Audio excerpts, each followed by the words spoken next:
I just remember I was so broken and in such a terrible place. I just kind of quit talking, and I didn't really have much to say.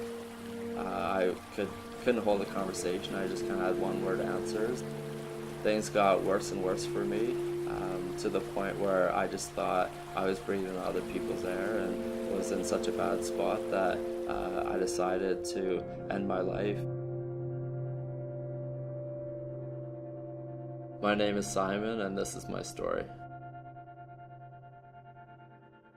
I was born in Northern Ireland in the early 90s in the Ulster Troubles, and it was a very violent, hostile place, and my parents just tried to hide that from me, but there's only so much that they could do. One of my earliest memories is being in a store with my mom and my sister, and the soldiers rushing in and telling us that there was a bomb in the store and that we needed to get out. So that was the turning point for my family. They wanted a better life for us, so they decided to move to Canada.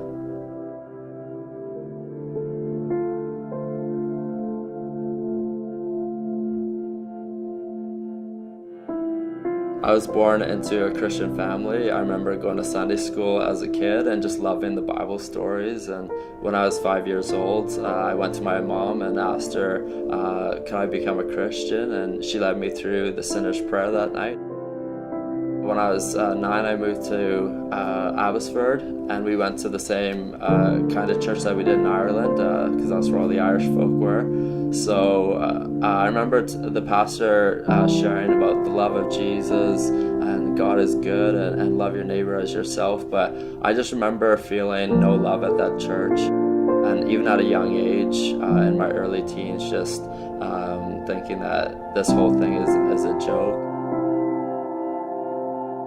Something just broke in me, and I became this troubled kid, and that led into my high school years where I started drinking, and after drinking stopped satisfying me, I turned to drugs and to girls and popularity and all these different pleasures, and I ended up just more miserable.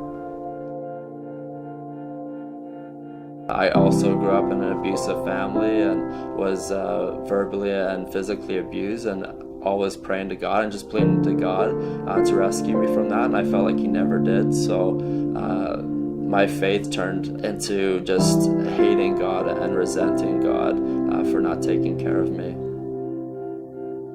I remember catching my very first fish with my dad, and once I caught that, I was hooked. And being so close to the Fraser River and the Vedder River with tons of salmon coming up, that's where I was in fishing season.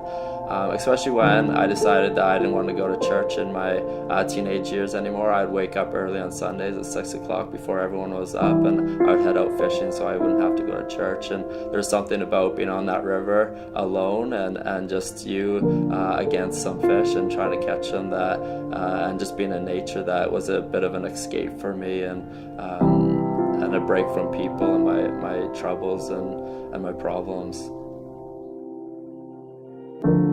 I remember I was in such a broken place that I just kind of stopped talking, and I was just so miserable and broken with all the pain from my past and all these pleasures that had failed me, and I just realized, I just didn't want to live here anymore. I honestly thought that hell was going to be a better place than breathing another breath on this earth, and I remember I knew I had to get really drunk to do it, so I got really drunk one night and decided to drive out to the river to end my life. And I just remember driving out there, and somehow somebody pulled me over to the side of the road, and I don't know how they did it, but just the fear of God came over me, and I don't know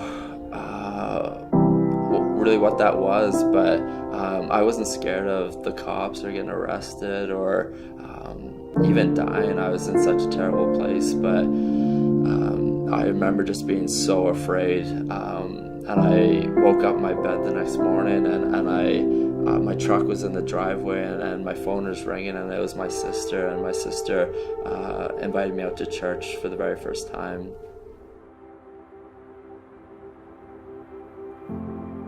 decided to give God another try and ended up going to church that day. I don't remember what the sermon was about, but I remember just the pastor saying, where your strength ends, that's when God's power begins, and that just gave me a little bit of hope to go on. And I remember just being out in the parking lot, just crying my eyes out while hundreds of people walked past me, and just telling my sister how messed up I was. And so I kept on going to church, and God was doing a work in my heart, and I got to a point where I just knew I needed to become a Christian and give my life to God.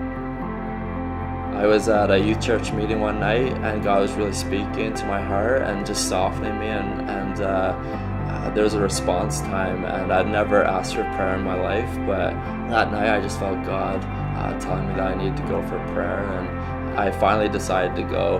And when I took that step into the aisle, that's when I got saved, and I saw the glory of God for the very first time in my life, and the scales were lifted off my eyes, and I saw my sin. When I first became a Christian, I kind of had this vision of what my life was going to turn into, and 6 years later, it's nothing even close to that. I've got to do things that I could have never imagined, and was serving other people and just working for my family business, and now I got a little niece to take care of, and I'm just so pumped to tell her about Jesus and tell her all the Bible stories that I loved back when I was a kid. I know that this is God's plan, and that I'm living in His vision and what He wants for me, and why He put me on this earth.